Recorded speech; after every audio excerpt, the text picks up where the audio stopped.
यवतमाळ प्रधानमंत्री आवास योजनेअंतर्गत सर्व लाभार्थ्यांना पक्के घरं मिळावी आणि अपूर्ण घरं पूर्ण करण्यात यावी यासाठी प्रधानमंत्री आवास योजनेअंतर्गत शासन विविध स्तरावर प्रभावी अंमलबजावणी करत आहे।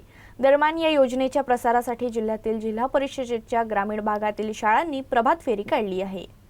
प्रधानमंत्री आवास योजनेअंतर्गत सर्व पात्र लाभार्थ्यांना पक्के घरं मिळावे तसेच अपूर्ण घरकुलांची कामं पूर्ण व्हावीत यासाठी शासनाकडून विविध स्तरांवर प्रभावी अंमलबजावणी सुरू आहे। महाराष्ट्र दिन 1 मे 2026 पर्यंत राज्यात 1 लाख गृहप्रवेशाचे उद्दिष्ट शासनाने निश्चित केले आहे। या उद्दिष्टाच्या पूर्ततेसाठी जनजागृती करण्याच्या हेतूने यवतमाळ जिल्हा परिषदेचे मुख्य कार्यकारी अधिकारी मंदार पत्की यांच्या मार्गदर्शनाखाली शिक्षण अधिकारी प्रकाश मिश्रा व किशोर पागोरे, उपाधिकारी नीता गावंडे व डॉक्टर शिल्पा पोलपेल्लीवार यांच्या नियंत्रणात जिल्ह्यातील ग्रामीण भागातील जिल्हा परिषद शाळांनी प्रभात फेरीचं आयोजन केलं। या प्रभात फेरीत तब्बल 4 लाखहून अधिक विद्यार्थ्यांनी सहभाग नोंदवला। विद्यार्थ्यांनी हक्काचे घरकुल बांधा, पक्के घर, सुरक्षित भविष्य असा संदेश देत घरकुल योजनेबाबत मोठ्या प्रमाणावर जनजागृती केली।